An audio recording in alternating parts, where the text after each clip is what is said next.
Bueno, muy buenos días a todos. Algunos ya me conocen, soy la doctora Venegas de Reumatología. Gracias por la invitación a los organizadores del curso. Vamos a hablar de lumbalgia inflamatoria, el dolor que no descansa. Bueno, este es mi único conflicto de interés para esta charla. Voy a empezar contándoles un paciente de 44 años que tenía como antecedentes hepatopatía crónica y había recibido un tratamiento para la tuberculosis 3 meses antes de empezar con una lumbalgia crónica. A eso agregó artralgias, por lo cual lo derivan al servicio de reumatología. Pero me voy a detener acá, en la lumbalgia. ¿Por qué estamos hablando de lumbalgia? ¿Por qué la lumbalgia es tan importante? Todos sabemos que la lumbalgia es uno de los síntomas más comunes en la población general. Es una de las 3 causas más comunes de consulta al médico y es una de las causas más frecuentes de discapacidad y ausencia laboral en pacientes jóvenes. Afecta la calidad de vida y a todo esto hay que agregarle el gran impacto económico que produce en los servicios de salud a nivel mundial. En general, las guías de práctica clínica clasifican al dolor lumbar, o sea, la mayoría dice que uno debería clasificarlas en dolor lumbar no específico, radiculopatía y dolor lumbar específico. Mientras que otro grupo de guías lo diferencian solamente en dolor lumbar no específico y específico. Sin embargo, en la práctica clínica, nosotros tenemos que agrupar la lumbalgia en 2 grandes grupos, que es la lumbalgia mecánica, que como ven es ampliamente más frecuente, y la lumbalgia inflamatoria, que solamente es el 5% de todas las lumbalgias. También las guías dicen que recomiendan identificar los antecedentes y el examen físico para poder determinar la causa del dolor. Esto porque queda claro, ¿no? No todas las lumbalgias son iguales. Entonces esto parece la verdad de perogrullo, pero la verdad que algo tan simple como el interrogatorio nos puede a nosotros acercar quizás al diagnóstico, por lo menos a poder diferenciar qué tipo de lumbalgia es. Por lo tanto, uno debería preguntar a nuestros pacientes a qué edad empezó el primer síntoma, o sea, a qué edad empezó la lumbalgia, las características del dolor, si el paciente tuvo fiebres, tuvo historia previa de cáncer, si recibió tratamiento con corticoides o algún inmunodepresor, si presentó pérdida de peso o algún síntoma o signo de déficit neurológico o si tuvo un tratamiento previo. Siguiendo con mi paciente, esto es lo que hicimos, interrogamos al paciente, el paciente tenía claramente una lumbalgia inflamatoria. ¿Y qué es la lumbalgia inflamatoria? ¿Quién de los que está acá me puede definir la lumbalgia inflamatoria? ¿Quién se anima? Allá hay uno que sé que la sabe. Los reumatólogos no digan nada. O por lo menos levante la mano quien... Esposo de reumatólogo. Bueno, si no se animan a decir, levante la mano quien cree que sabe lo que es una lumbalgia inflamatoria. Los escucho. Sabía que no me iban a responder. Bueno, nosotros hicimos, el Instituto de Rehabilitación y nosotros colaboramos, hicimos una encuesta en el año 2014 a médicos derivadores, clínicos, traumatólogos, dermatólogos, gastroenterólogos y oftalmólogos, y le hicimos una encuesta sobre cuáles eran los síntomas de dolor, cuáles eran los síntomas de dolor lumbar inflamatorio y cuáles eran las características de la espondiloartritis. Nos respondieron 137 médicos y fíjense que el conocimiento de dolor lumbar inflamatorio fue muy bajo, solamente el 24,8% de los médicos que respondieron reconocían las 5 características más típicas del dolor lumbar inflamatorio. Reconocían más que nada como la buena respuesta a AINES en el 90%, pero lo más dramático es que la artritis reumatoidea y la osteoartritis fueron consideradas como parte de la espondiloartritis casi en el 20% de los encuestados. A los médicos del Reino Unido no les fue mucho mejor, ellos también le hicieron una encuesta en donde le pedían que califiquen cada síntoma como indicación de dolor lumbar inflamatorio o de dolor lumbar mecánico y que lo puntúen. Respondieron solamente 141 con una tasa de respuesta de 27%, lo cual es baja, pero fíjense que ellos, los síntomas que más lo asociaron es la rigidez matinal, el inicio insidioso con un dolor lumbar que altera sobre todo durante la noche, y la edad de inicio en menores de 45 años. Pero fíjense que el dolor lumbar alternante en nalgas, que es un síntoma muy específico de dolor lumbar inflamatorio, era casi igual que el antecedente familiar, y después síntomas como que mejore con el ejercicio o empeore con el reposo, no se diferenciaba del mecánico, si bien son dos síntomas muy sensibles de dolor lumbar inflamatorio. Cuando se les preguntó a estos mismos colegas qué pedían cuando uno sospechaba el dolor lumbar inflamatorio, fíjense que pedían PCR, lo está bien, HLA-27 que está bien, una radiografía de la columna que está bien, pero solamente un 26% estudiaba las sacroiliacas con una resonancia. Entonces, ¿qué es el dolor lumbar inflamatorio? Es un dolor que aparece en jóvenes. El inicio es en el 40 o 45 años. Ahí empieza el dolor. Es un dolor crónico, insidioso. El paciente se levanta rígido. Puede durar 30 o 40 minutos. Mejora tras el ejercicio. Es completamente diferente al mecánico. Mejora tras el ejercicio, empeora con el reposo, y el paciente en la segunda mitad de la noche, cuando ya alcanzó el reposo profundo, es ahí donde más le duele. Y el síntoma que yo les decía, el dolor alternante en nalgas. Duele de un lado, duele del otro, y va variando. ¿Cómo identificamos una lumbalgia? Bueno, hay 3 criterios de clasificación, no para que lo sepan, pero para que tengan una idea. En general, los de Kalin fueron los primeros, con muy buena sensibilidad y especificidad. Hay que cumplir 4 de estos 5. Esto es más que nada para clasificar el dolor lumbar inflamatorio. El de Berlín, que hay que cumplir 2 de 4, y menos sensible. Y el de ASAS, que quizás es el que más usamos porque es el último que se desarrolló, que también hay que cumplir 4 de estos 5. Pero el concepto que yo quiero que se lleven es la diferencia entre el dolor lumbar inflamatorio versus el mecánico. El dolor lumbar inflamatorio, fíjense, como les dije, es jóvenes. Yo le contaba recién a Hilda que nosotros con Ethel, antes de la pandemia, habíamos hecho un consultorio de lumbalgia inflamatoria, habíamos dado charlas a traumatología, y el paciente que nos llegó con 85 años. No, paciente joven, ¿sí? De inicio insidioso. El paciente no sabe cuándo le empezó el dolor, no sabe decir, sí, hace 2 días levanté una caja. No es como el mecánico, no sabe, es insidioso. Tiene, como les dije, mayor alteración del sueño y mayor rigidez que el mecánico. En cuanto al comportamiento del dolor con respecto al ejercicio y al descanso, como les dije, el dolor inflamatorio mejora con el ejercicio. El paciente se levanta rígido, va a trabajar, se le va yendo el dolor. Durante todo el día no lo tiene. Llega a la casa, descansa, empieza el dolor. Duerme, segunda mitad de la noche no puede más. Y entonces empeora con el descanso, y esto es inversamente, o sea, completamente inverso a lo que es el mecánico. Es un dolor que no es irradia, es difuso, está localizado en la parte lumbar, no tiene síntomas sensitivos ni motores, y generalmente predomina en hombres, pero también hay que buscarla en mujeres.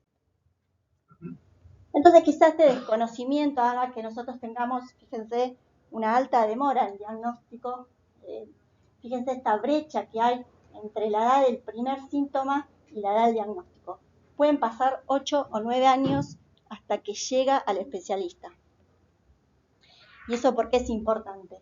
Porque sabemos que el 5 al 10% de las espondiloartritis que no tienen lesión radiográfica pueden evolucionar en los 2 primeros años, y hasta un 30% en los 10 siguientes. Y esto nos lleva a mayor actividad de la enfermedad, peor función física, peor calidad de vida e incapacidad laboral, y a muchas veces depresión. Las causas de demora del diagnóstico son varias. Yo creo que, bueno, el paciente a veces viene a la guardia, le dan antiinflamatorios, el paciente responde, y quizá después no vuelve a consultar, se autogestiona los antiinflamatorios, y como el dolor es insidioso, de baja progresión, el paciente se va acomodando, se acostumbra a ese dolor, hay falta de biomarcadores. Nosotros no es como la artritis reumatoidea que tenemos un factor reumatoideo o un CCP, o el lupus que tenemos un anti-DNA, un SMIT. Acá no tenemos biomarcadores. Las guías de derivación actualmente se están desarrollando, pero no son muy amplias ni muy difundidas. Generalmente cuando uno ve una lumbalgia, lo deriva al traumatólogo, y no es nuestro caso, pero en muchos casos hay un limitado acceso al especialista. Pero yo creo que el retraso diagnóstico, la principal causa es el desconocimiento de los médicos derivadores. Para esto hay estrategias, como las estrategias de derivación. Hay un estudio que evaluaron 13 modelos de derivación y vieron que los criterios de derivación ASA fueron los más sensibles, que ahora se los voy a mostrar. Las campañas han mostrado que hay un aumento del número, no solamente con sospecha de espondilolitis, sino con diagnóstico, y también la educación, un poco lo que estamos haciendo acá, educación dirigida a los médicos derivadores, que también eso mostró que había mayor conocimiento y mayor derivación. Para todo esto, muchas veces necesitamos de iniciativas de la salud pública para abordar todos estos ítems. Como les dije, este es el criterio, los criterios de ASAS. ASAS es un grupo de reumatólogos mundiales que estudian la espondilitis, que hacen recomendaciones, etc. Y ellos recomiendan estos criterios de derivación, como les dije, eran los más sensibles. Entonces, derivar a los pacientes que tengan dolor crónico, o sea, más de 3 meses, que hayan empezado jóvenes, 45 años, y deberían ser referidos a nosotros los reumatólogos si el paciente además tiene un dolor lumbar inflamatorio, o B27, o daño radiológico en la sacroiliaca o en la resonancia, o historia familiar, o responde a AINES. Cualquiera de esos ítems, o aumento de reactante fase aguda, entonces el paciente se debería ser derivado para que nosotros lo evaluemos. En Argentina existe este cuestionario que el doctor, bueno, justo me borró, es Fernando Sommerfeld, el primer autor, que es este colega nuestro y que está en nuestro servicio. Él y otros colegas desarrollaron este autocuestionario para poder detectar dolor lumbar inflamatorio en los pacientes con dolor lumbar crónico.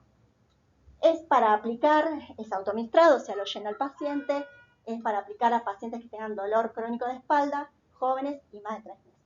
Y fíjense, el cuestionario más o menos tiene las mismas preguntas del dolor lumbar inflamatorio, pero está adaptado para que el paciente lo pueda entender. Fíjense, dice, tiene una rigidez de la espalda o cintura al despertarse, mejora el dolor de espalda o al descansar, tiene un dolor que pasa de una nalga a la otra, o sea, está desarrollado en un vocabulario más entendible. El puntaje va de 1 a 8 y mostró una curva ROC, el área bajo la curva fue de 0,74, con una sensibilidad para un punto de corte de 4 de 82%, no se ve nada ahí, pero créanme, una especificidad del 61%. Hasta acá el dolor lumbar inflamatorio, que si bien la sensibilidad para diagnosticar espondiloartritis es del 77%, eso lo hace muy útil para detección de SPA, pero fíjense que nos quedarían casi una cuarta parte de los pacientes que se nos pasarían por alto si solamente nos basamos en dolor lumbar inflamatorio. Y también, por otro lado, los estudios que valoran estas estrategias de derivación mostraron que entre el 17 y el 33% de los pacientes que tenían dolor lumbar inflamatorio se diagnosticaban como SPA, porque hay otras causas de dolor lumbar inflamatorio. Entonces, hay que tener otros síntomas a tener en cuenta, que es el compromiso periférico. Bueno, ahí no se ve, pero es la artritis. Que es, la artritis generalmente se caracteriza por ser una artritis de grandes articulaciones, de miembros inferiores, generalmente asimétrica y generalmente oligoarticular, menos de 4 articulaciones. Otro de los síntomas a tener en cuenta es la dactilitis, que es la tumefacción difusa de los dedos. Nosotros le llamamos dedos en salchicha. Esto puede aparecer en manos y pies y se produce porque hay, además de una artritis, hay tendinitis y hay además edema de todo el celular subcutáneo del dedo, y da esa imagen tumefacta como en salchicha.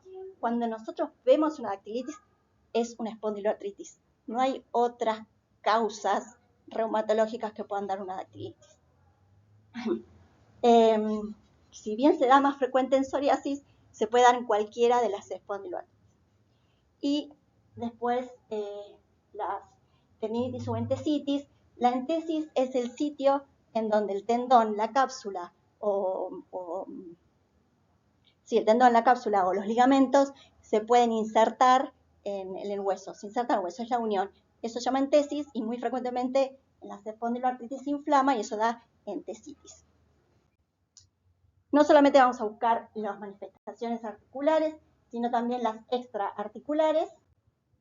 Dice que casi la mitad de los pacientes pueden tener manifestaciones como una uveitis anterior, que generalmente es aguda, unilateral, y también un 20%. Estos son datos de ASA, son más quizá europeos, pero se aplica igual.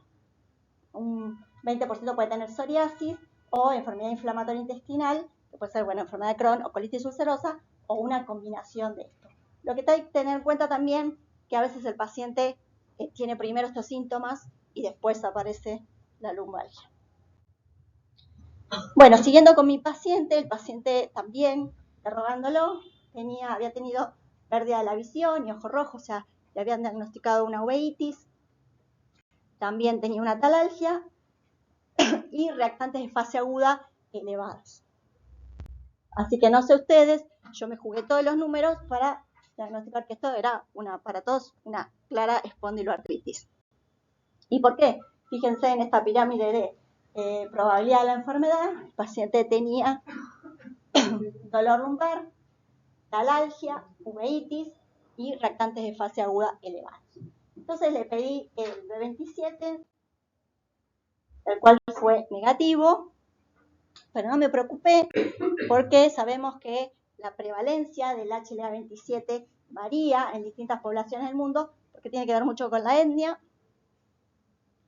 En mi paso por España, comparamos los pacientes que tenían diagnóstico de espondilitis, comparamos los pacientes latinoamericanos versus los europeos y lo que vimos que entre otras diferencias, los pacientes europeos tenían mayor porcentaje de B27 positivo que los latinoamericanos y esto fue estadísticamente significativo. Seguimos con mi paciente, le pedí una resonancia. Le pedí la resonancia. Nosotros la resonancia generalmente pedimos de sacroiliaca. Nos sirve solamente el T1, el STIR, no nos sirve el contraste, no nos sirve el T2, no nos aporta mucho. Generalmente pedimos sacroiliacas, que si bien con la sacroiliaca ya tenemos básicamente el diagnóstico, también pedimos la columna lumbar, que si no nos va a dar quizá mucho dato diagnóstico, sí nos va a dar datos para el diagnóstico diferencial. Esta es la resonancia del paciente. Fíjense que este es T1, no tengo metaplasia grasa, no hay erosiones, no hay ningún daño estructural, pero bueno, el paciente tenía poco tiempo de evolución, así que podría no tener daños estructurales. El STIR, que es la supresión grasa, o sea que yo voy a ver los edemas, fíjense que tiene una especie de suelta de globos, edemas a nivel sobre todo del sacro, alejado de la sacroiliaca, y bueno, esto ya no pintaba una espondiloartritis, por lo tanto, pedí una biopsia y la biopsia nos dio que era una tuberculosis. ¿Cómo explicamos la uveitis? La uveitis era una uveitis granulomatosa por tuberculosis y las artralgias sabemos que existe la enfermedad de Ponset y la tuberculosis también puede dar este tipo de lesión articular. Entonces, para que nos quede claro, no toda lumbalgia inflamatoria es SPAX y no SPAX es espondiloartritis axial y no todo edema óseo es SPAX. Este es un estudio muy amplio en donde compararon las resonancias de sacroiliaca de pacientes con SPAX temprana y dolor lumbar mecánico. Un estudio muy exhaustivo porque hicieron no solamente compararon las lesiones inflamatorias y bueno, lo que es erosión y degenerativas, digamos, pero también lo que hicieron es cuantificar y ver la localización. Hicieron un estudio muy exhaustivo. No les voy a decir, lo que hice es un cuadrito para conceptos que le queden un poco más claros. En general, las espondiloartritis, el edema es generalizado y distribuido en toda el área, tanto anterior como posterior de la articulación. no solamente el edema está más distribuido, sino que es mayor, es más profundo, la degeneración grasa también es mayor y también es más profunda, la esclerosis subcondral no hay diferencia y también uno va a encontrar mucho mayor erosiones en las SPACs que en el dolor lumbar mecánico. Y el edema del dolor lumbar mecánico generalmente es en el sacro, medio y anterior, no tanto en el ilíaco. Bueno, y este es otro trabajo que también está, salió la cámara abajo, que también está muy piola, me gusta mostrarlo. Comparan también resonancias magnéticas de pacientes, bueno, de personas sanas, voluntarios sanos, pacientes con espondiloartritis, pacientes con dolor lumbar, que le habían descartado obviamente espondiloartritis, 7 mujeres que habían tenido dolor lumbar en el embarazo y 24 corredores. Y fíjense que el edema óseo puede darse en cualquiera de estas, de todas estas posibilidades. Sin embargo, obviamente, la espondiloartritis se lleva casi todos los números, pero fíjense que casi el 24% de las personas sanas pueden tener edema óseo y casi un 60%, si bien eran solamente 7 mujeres, de las puérperas que hayan tenido una osteitis puede dar edema. Pero cuando vamos a ver las características de este edema, fíjense que volvemos otra vez a las lesiones profundas. El edema de la espondiloartritis es mucho más profundo, ¿sí? Ahora vamos a ver algunas imágenes, pero eso sí lo diferencia la característica del edema de las otras posibilidades. Y bueno, y acá yo les traje un poco para que vean otras causas de edema y otras causas de dolor lumbar inflamatorio. Fíjense, este es un STIR, necesita uno, pero es un STIR. Y fíjense que está todo el ilíaco con edema, pero esto sobrepasa la parte ósea, está el músculo inflamado, partes blandas, y esto es una sacroiliitis infecciosa, ¿sí? No solamente está todo el edema en el hueso, sino sobrepasa el área ósea. En este caso, fíjense también está, como dijimos, esto es una fractura por insuficiencia y está todo el edema en el sacro, como dijimos, edema es un dolor lumbar mecánico y también está en la parte media y anterior del sacro. Bueno, esto no se ve mucho, pero créanme que también es una fractura por trauma y está en la parte también del sacro. Otra de las causas, no solamente infecciones o fracturas, pueden ser los tumores, y esto es un osteosarcoma. En este caso sí está en el ilíaco. Fíjense cómo evoluciona digamos, con una diferencia de 6 meses, afecta casi todo la progresión, digamos, de la enfermedad. Esto generalmente, si es una espondilitis, no va a evolucionar tan rápido un edema, ¿no? Esta es una chica de 28 años que después de un año después de tener su segundo hijo empezó con dolor, era de 27 positivo, pero fíjense en la resonancia, esto es T1, casi no tiene para tantos años de dolor ningún daño erosivo, no tiene metaplasia grasa, solamente tiene un edema pequeño, no es profundo, es pequeño, ¿sí? En el ilíaco izquierdo. Este es un hombre joven con una lumbalgia mecánica, que también, fíjense, T1 no tiene las sacroiliacas casi perfectas, sin erosiones, sin metaplasia grasa, sin ningún daño crónico, pero sí tiene un pequeño edema, es muy chiquito, es poco profundo y es muy chiquito. Y otro dato también es que el disco sí está alterado. Eso es lo que yo le decía, por ahí yo pido a la columna lumbar, no me va a aportar, digamos, valor diagnóstico, pero sí para el diagnóstico diferencial.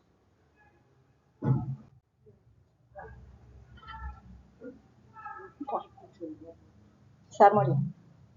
Bueno, si uno ve esta columna es prácticamente muy similar a una espondiloartritis con las esquinas brillantes, con compromiso de los componentes posteriores también, pero esto es un linfoma, una enfermedad de Hodgkin.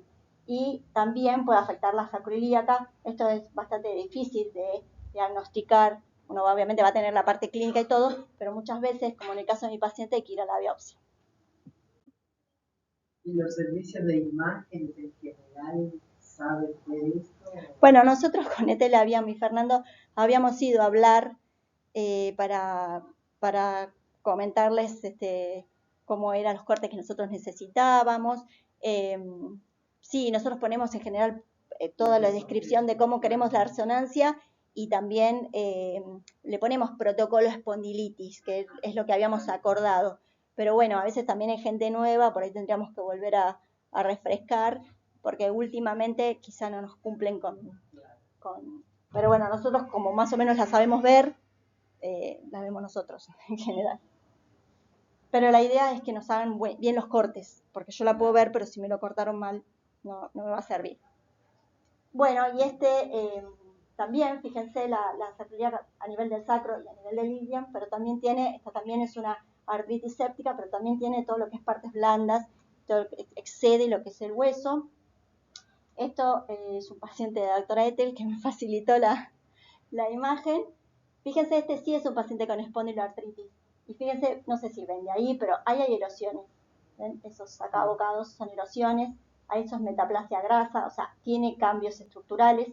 Vemos en el STIR y tiene edema óseo, pero también fíjense acá, tiene un edema del glúteo medio, porque el paciente por el dolor había recibido muchas inyecciones intramusculares, así que tenía lesión en el glúteo medio también. Por lo tanto, es muy importante diferenciar los diferentes tipos de dolor lumbar, derivar a tiempo para evitar las demoras en el diagnóstico, tener en cuenta las manifestaciones extraarticulares y tener en cuenta que no todo el dolor lumbar inflamatorio es SPA y no todo edema óseo es SPA. Bueno, listo. Gracias.